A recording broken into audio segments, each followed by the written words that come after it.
வணக்கம். ஆகாஷ்வாணி புதுச்சேரி மாநில செய்திகள் வாசிப்பவர் சரவணகுமார்.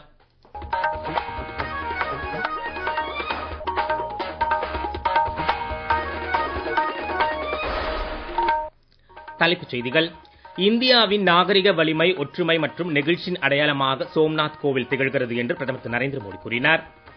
ஆகாஷ்வாணியின் 90 ஆண்டுகால சிறப்பான சேவையை கொண்டாடும் விதமாக புதுடெல்லியில் இன்று மராத்தான் ஓட்டம் நடைபெற்றது.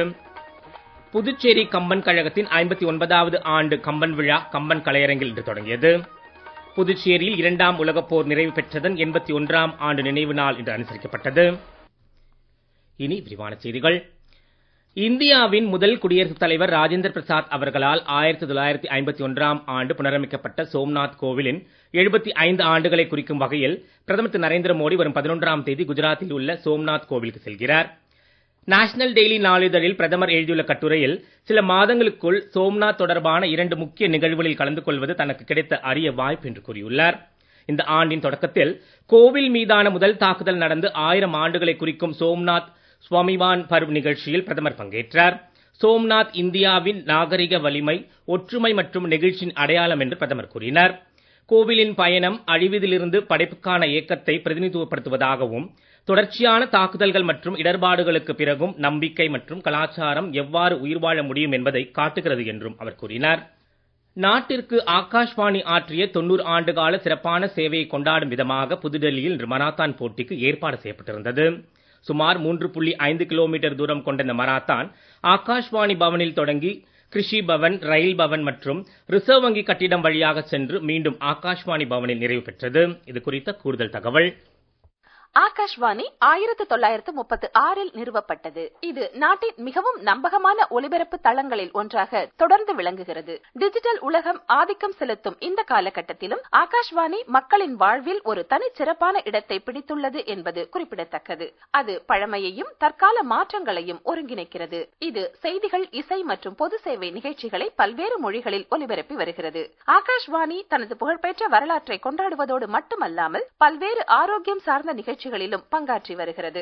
இதன் தொடர்ச்சியாக இன்று நடைபெற்ற மாரத்தான் போட்டி ஆரோக்கியமான மற்றும் சுறுசுறுப்பான இந்தியா என்ற அரசின் தொலைநோக்கு பார்வைக்கு இணங்க இந்த முன்னெடுப்பு எடுக்கப்பட்டுள்ளதாக ஆகாஷ்வாணியின் தலைமை இயக்குனர் திரு ராஜீவ்குமார் ஜெயின் தெரிவித்துள்ளார். ஆகாஷ்வாணி, தூர்தர்ஷன் மற்றும் பிரசார் பாரதி ஊழியர்கள் தங்கள் குடும்ப உறுப்பினர்களுடன் இன்று நடைபெற்ற மாரத்தானில் பங்கேற்றனர். பங்கேற்ற அனைவருக்கும் நிறைவு பதக்கம் வழங்கப்பட்டதுடன் ஆண் மற்றும் பெண் பிரிவுகளில் முதல் 3 இடங்களை பிடித்தவர்களுக்கு கோப்பைகள் வழங்கப்பட்டன. பிரசார் பாரதி தலைமை நிர்வாக அதிகாரி திரு கௌரவ் திவேதி மற்றும் ஆகாஷ்வாணியின் தலைமை இயக்குனர் திரு ராஜீவ்குமார் ஜெயின் ஆகியோர் இந்த மாரத்தான் ஓட்டத்தை கொடியசைத்து தொடக்கி வைத்தனர். 90வது ஆண்டு கொண்டாட்டங்களின் ஒரு பகுதியாக நாடு தழுவிய மாரத்தான் மற்றும் வாக்கத்தான் நிகழ்ச்சிகளுக்கு ஏற்பாடு செய்யப்பட்டுள்ளன என்று கூறிய திரு கௌரவ் திவேதி, இந்த மாரத்தான் உடற்பயிற்சி இயக்கத்தின் முக்கியத்துவத்தை மக்களிடம் கொண்டு சேர்க்கும் என்றார். மேலும் இந்த மாதம் முழுவதும் நாட்டிலுள்ள 232 ஆகாஷ்வாணி கேந்திரங்களிலும் தொடர் நிகழ்ச்சிகளுக்கு ஏற்பாடு செய்யப்படும் என்று ஆகாஷ்வாணியின் தலைமை இயக்குனர் திரு ராஜீவ்குமார் ஜெயின் தெரிவித்துள்ளார்.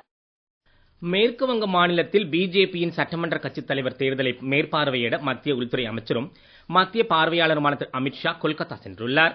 விமான நிலையம் சென்றடைந்த அவரை மாநில தலைவர் திரு ஷமிக் பட்டாச்சாரியா, மத்திய இணையமைச்சர் திரு சுகந்த் மசூம்தர், மூத்த தலைவர்கள் திரு சுவேந்த் அதிகாரி, திரு நிசித் பிரமாணிக், திரு திலீப் கோஷ் மற்றும் சட்டமன்ற உறுப்பினர்கள் வரவேற்றனர். விமான நிலையத்திலிருந்து திரு அமித்ஷா தட்சிணேஸ்வர் காளி கோவிலுக்கு சென்று வழிபாடு செய்த பின்னர் பிற்பகல் விஸ்வா பங்களா கன்வென்ஷன் சென்டரில் பிஜேபியின் புதிதாக தேர்ந்தெடுக்கப்பட்ட சட்டமன்ற உறுப்பினர்களுடன் கலந்துரையாட உள்ளார். அப்போது சட்டமன்ற கட்சித் தலைவர் முறையாக தேர்ந்தெடுக்கப்படுவார். திரு அமித்ஷா நாளை காலை பிரிகேட் அணிவகுப்பு மைதானத்தில் நடைபெறும் கட்சியின் தேர்ந்தெடுக்கப்பட்ட உறுப்பினர்களின் பதவியேற்பு விழாவில் அவர் கலந்து கொள்ள உள்ளார். நிகழ்ச்சியில் பிரதமர் திரு நரேந்திர மோடி, பிஜேபி ஆளும் மாநிலங்களைச் சேர்ந்த முதலமைச்சர்கள் மற்றும் மத்திய அமைச்சர்கள் கலந்து கொள்ள உள்ளனர். இதன் காரணமாக கொல்கத்தாவில் சுமார் 4000 காவல்துறையினர் பாதுகாப்பு பணியில் ஈடுபடுத்தப்பட்டுள்ளனர். உலகின் மிக வேகமாக வளர்ந்து வரும் விமான போக்குவரத்து சந்தையான இந்தியா நிதி உதவிக்கான முக்கிய உலகளாவிய இடமாக மாறி வருகிறது என்று மத்திய சிவில் விமான போக்குவரத்து துறை அமைச்சர் திரு ராம்மோகன் நாயுடு தெரிவித்துள்ளார். காந்தி நகரில் உள்ள கிஃப்ட் சிட்டியில் இன்று நடைபெற்ற விமான நிதி உச்சி மாநாட்டில் உரையாற்றிய அவர், உலகிற்கு இந்தியாவின் சாரளமாக குஜராத் செயல்படுகிறது என்றும் இந்த துறையின் அதிவேக வளர்ச்சி குறித்தும் எடுத்துரைத்தார். 2026ஆம் ஆண்டில் மட்டும் உள்நாட்டு பயணிகள் போக்குவரத்து 191 மில்லியனை எட்டியதன் மூலம் உலகில் 3வது பெரிய உள்நாட்டு விமான போக்குவரத்து சந்தையாக இந்தியா உருவெடுத்துள்ளது என்று குறிப்பிட்டார். கடற்படை விரிவாக்கத்தில் மட்டுமல்ல, உலகளாவிய தொழில்துறையுடன் போட்டியிட்டு வழிநடத்தும் சுற்றுச்சூழல் அமைப்பை உருவாக்குவதிலும் மத்திய அரசு கவனம் செலுத்துகிறது என்று அமைச்சர் கூறினார். வளர்ந்த இந்தியா என்ற தொலைநோக்கு பார்வை அடைவதற்கு அவசியமான நீண்டகால நிதி உள்கட்டமைப்பு சொத்தாக விமானத்தை பார்க்க வேண்டும் என்று பங்குதாரர்களை அவர் கேட்டுக்கொண்டார். நீங்கள் கேட்டுக்கொண்டிருப்பது மாநில செய்திகள். நேயர்கள் ஆகாஷ்வாணி செய்திகளை உடனுக்குடன் தெரிந்து கொள்ள எமது புதுச்சேரி மண்டல செய்தி பிரிவின் சமூக ஊடகங்களான @adnews_புதுவை என்ற எக்ஸ் பக்கத்திலும், all India radio news Puducherry என்ற Facebook பக்கத்திலும், @RNU புதுச்சேரி என்ற யூடியூப் சேனலிலும் கேட்கலாம். செய்திகள் தொடர்கின்றன. நாடு முழுவதும் வீட்டு உபயோகத்திற்கான LPG விநியோகம் சீராக இருப்பதாகவும் எந்தவொரு விநியோகத்திடமும் தட்டுப்பாடு ஏற்படவில்லை என்று மத்திய அரசு தெரிவித்துள்ளது. புதுடெல்லியில் நடைபெற்ற அமைச்சர்களுக்கு இடையிலான கூட்டத்தில் உரையாற்றிய பெட்ரோலியம் மற்றும் இயற்கை எரிவாயு அமைச்சகத்தின் செயலாளர் திருமதி சுஜாதா சர்மா, மேற்காசியாவில் மாறிவரும் சூழலுக்கு மத்தியில் வீட்டு உபயோக நுகர்வோர் எரிவாயு பற்றாக்குறை எதிர்கொள்ளாமல் இருப்பதையும் விலைகள் நிலையாக இருப்பதையும் உறுதி செய்வதே மத்திய அரசின் நோக்கமாகும் என்றும் கூறினார். மார்ச் மாதம் முதல் 6 லட்சத்திற்கும் மேற்பட்ட PNG இணைப்புகளுக்கு எரிவாயு வழங்கப்பட்டுள்ளதாகவும், மேலும் 2,66,000த்திற்கும் மேற்பட்ட புதிய இணைப்புகளுக்கான உள்கட்டமைப்பு மேம்படுத்தப்பட்டுள்ளதாகவும் திருமதி சர்மா கூறினார். நாடு முழுவதும் பெட்ரோல் அல்லது டீசலுக்கு பற்றாக்குறை இல்லை என்றும் அவர் உறுதிபட கூறினார். மேலும் வளைகுடா நாடுகளுடன் மத்திய அரசு தனது நல்லுறவை தொடர்வதாக வெளியுறவு அமைச்சகத்தின் செய்தி தொடர்பாளர் திரு ரந்தீப் ஜெய்ஷ்வால் தெரிவித்துள்ளார். அதன் ஒரு பகுதியாக வெளியுறவு செயலாளர் திரு விக்ரம் மிஸ்ரி நேற்று ஐக்கிய அரபு அமீரகத்திற்கு அரசுமுறை பயணம் மேற்கொண்டார் என்றும் அவர் தெரிவித்தார். முன்னதாக மத்திய வெளியுறவுத்துறை அமைச்சர் டாக்டர் ஜெய்சங்கர் மற்றும் தேசிய பாதுகாப்பு ஆலோசகர் திரு அஜித் தோவல் ஆகியோரும் இது தொடர்பாக ஐக்கிய அரபு அமீரகத்திற்கு பயணம் மேற்கொண்டனர் என்றும் திரு ஜெய்ஷ்வால் குறிப்பிட்டுள்ளார். புதுச்சேரி கம்பன் கழகத்தின் 59வது ஆண்டு கம்பன் விழா கம்பன் கலையரங்கில் தொடங்கியது.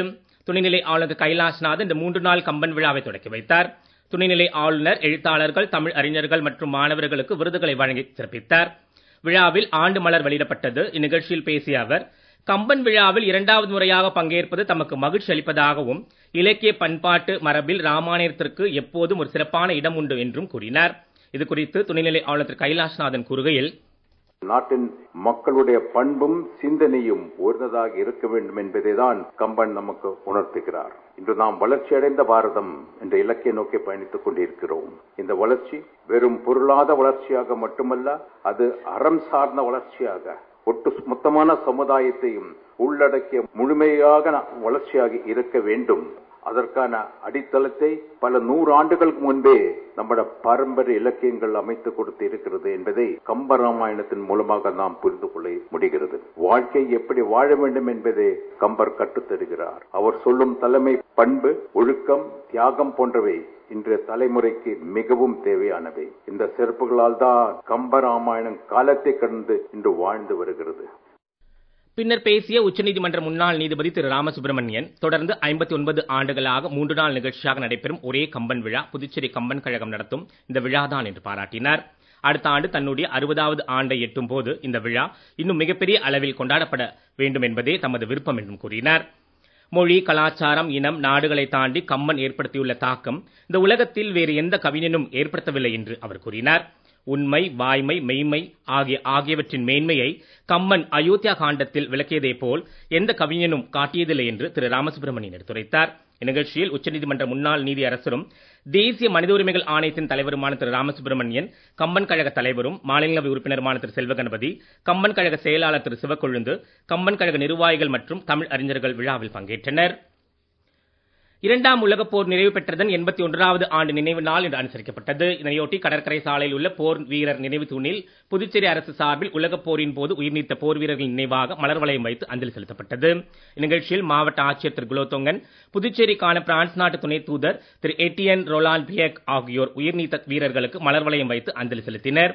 அப்போது இந்தியா மற்றும் பிரான்ஸ் நாட்டின் தேசிய கொடிகள் ஏற்றப்பட்டு இரு நாட்டின் தேசிய கீதங்கள் இசைக்கப்பட்டு மௌன அஞ்சலி செலுத்தப்பட்டது. IPL T20 கிரிக்கெட் போட்டியில் டெல்லி அருண்ஜேட்லி மைதானத்தில் இன்று இரவு 7:30 மணிக்கு நடைபெற உள்ள ஆட்டத்தில் டெல்லி கொல்கத்தா அணிகள் களம் காண்கின்றன.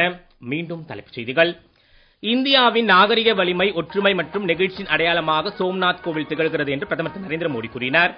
ஆகாஷ்வாணியின் 90 ஆண்டு கால சிறப்பான சேவையை கொண்டாடும் விதமாக புதுடெல்லியில் இன்று மராத்தான் ஓட்டம் நடைபெற்றது. புதுச்சேரி கம்பன் கழகத்தின் 59வது ஆண்டு கம்பன் விழா கம்பன் கலையரங்கில் இன்று தொடங்கியது. புதுச்சேரி 2ஆம் உலகப் போர் நிறைவு பெற்றதன் 81வது ஆண்டு நினைவு நாள் இன்று அனுசரிக்கப்பட்டது. இத்துடன் இந்த செய்திக்கு நிறைவு பெறுகிறது. வணக்கம்.